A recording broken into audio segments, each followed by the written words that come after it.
सुंदरपुर नाम के गांव में रजनी नाम की एक औरत अपने बेटे राजेश और मोहन के साथ रहा करती थी। रजनी के दोनों बेटे बहुत होशियार थे। दोनों भी जब छोटे थे तभी उनके पिताजी गुजर गए थे। इसी वजह से रजनी बहुत काम करके अपने घर का गुजारा किया करती थी। राजेश और मोहन दोनों भी मन लगाकर पढ़ाई करते थे। राजेश हमेशा अव्वल गुणों से पास होता था, जिस वजह से उसकी माँ उस पर खुश थी। ऐसे ही कुछ दिन बीत गए। राजेश की 12वीं की परीक्षा हो गई और आगे की पढ़ाई करने के लिए उसे गांव से बाहर शहर जाना था। वो बाहर जाके पढ़ाई कर सके, इसके लिए रजनी ने बहुत मेहनत की और उसे शहर भेजा। हर महीने जैसे तैसे पैसे जमा करके वो अपने बेटे को शहर पैसे भेजा करती थी और राजेश भी अपनी पढ़ाई मन लगाकर करता था। ऐसे ही 1-2 साल बीत गए। एक दिन राजेश अचानक अपनी एक दोस्त को लेकर उनके गांव वापस आया। माँ, कहाँ गई थी आप? मैं कब से आपका इंतजार कर रहा हूँ। अरे बेटा, थोड़ा काम था इसीलिए बाहर गई थी। मगर तुम ऐसे अचानक कैसे घर वापस आए? माँ, मैं आपसे किसी को मिलाने लाया हूँ। ये देखो। अरे, ये लड़की कौन है? माँ, ये ऋतु है। हम दोनों ने कॉलेज में साथ में पढ़ाई की है। अब ऋतु जॉब करती है। हम एक दूसरे को बहुत पसंद करते हैं माँ। मुझे तो ये लड़की बहुत पसंद है। मोहन, जब मुंह मीठा करने के लिए लड्डू लेकर आ। जी माँ। मोहन लड्डू लाने बाहर जाता है और रजनी चाय बनाने के लिए रसोई घर में जाती है। तभी ऋतु राजेश से बोलती है, राजेश चलो, मुझे ऐसे घर में रहना या कुछ भी खाना नहीं है। प्लीज जल्दी चलो यहाँ से। कितने गंवार है ये तुम्हारी माँ और भाई। मैं तो यहाँ एक पल भी नहीं रुक सकती।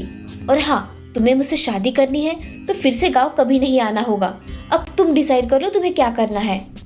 राजेश उसकी हाँ में हाँ मिलाकर वहाँ से जाने के लिए निकलता है। तभी रजनी उन दोनों के लिए चाय लेकर आती है। अरे राजेश, ये चाय तो पीकर जाओ। अरे माँ, ऋतु को जरा एक अर्जेंट काम आया है। हमें अभी के अभी निकलना पड़ेगा। राजेश और ऋतु की ये सारी बातें रजनी ने सुन ली थी, लेकिन उसने कुछ नहीं कहा। वो बस अपने बेटे को खुश देखना चाहती थी। ठीक है बेटा, तुम जाओ और अपना हमेशा ख्याल रखना। हाँ माँ, मैं चलता हूँ। ऐसा कहकर राजेश और ऋतु वहां से निकल जाते हैं।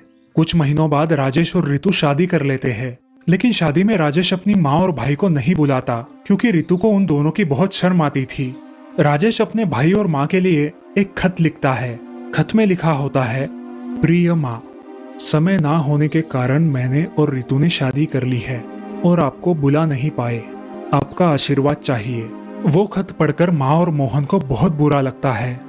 माँ, मैं तुम्हें छोड़कर कभी कहीं नहीं जाऊंगा। शादी भी नहीं करूंगा माँ।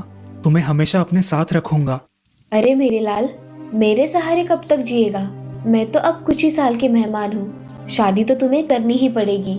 बेटा, अकेले जीवन बिताना कितना कष्टदायक होता है ये मैं अच्छे से जानती हूँ। तुम्हारे पिताजी के गुजर जाने के बाद हर वो जिम्मेदारी अकेले संभालते संभालते थक गई हूँ। बस अब तुम दोनों भाइयों का एक बार घर बसा देखना चाहती हूँ। ऐसे ही कुछ महीने बीत जाते हैं। मोहन कुछ ना कुछ काम करके अपनी माँ का हाथ बटा दिया करता था और उसी के साथ साथ बहुत मन लगाकर पढ़ाई करता था। अपनी मेहनत के जोर पर मोहन अब कलेक्टर बन जाता है और उसके आगे पीछे अब बहुत नौकर चाकर रहने लगते हैं। यही नहीं, वो अपनी माँ के साथ एक बंगले में रहने लगा। ऐसे ही एक दिन, बेटा, तुम्हें अब शादी कर लेनी चाहिए। माँ, लड़कियाँ कैसी होती है आपको अच्छी तरह से पता है। उस ऋतु का बर्ताव आपने देखा ही था।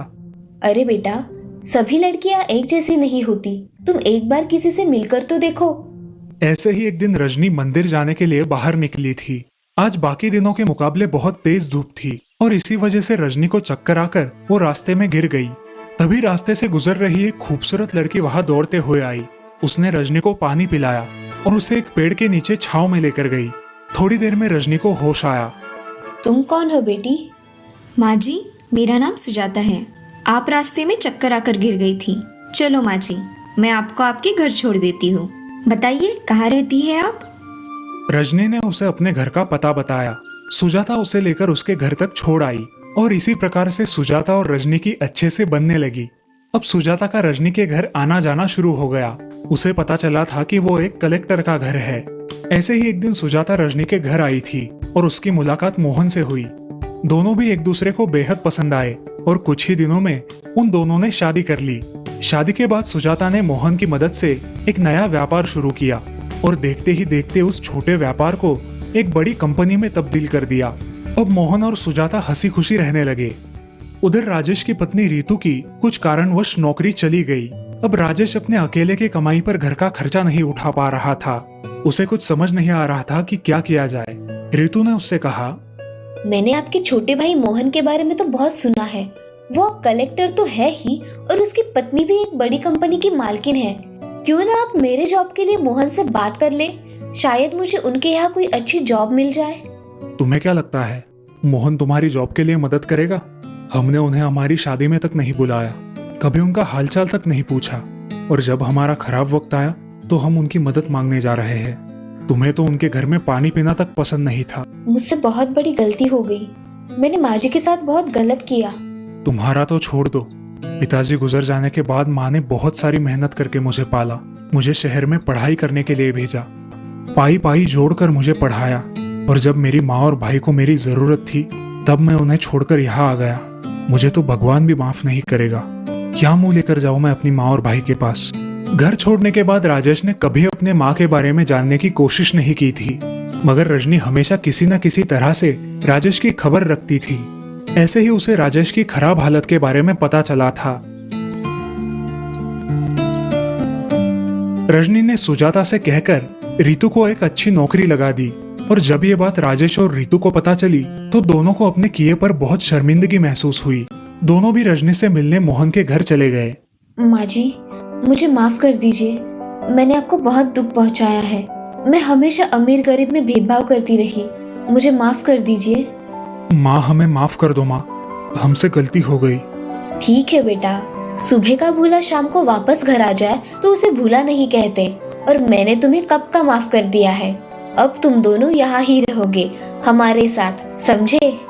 मोहन ने भी बड़े दिल के साथ दोनों को माफ कर दिया, और इस तरह सब लोग हंसी खुशी रहने लगे।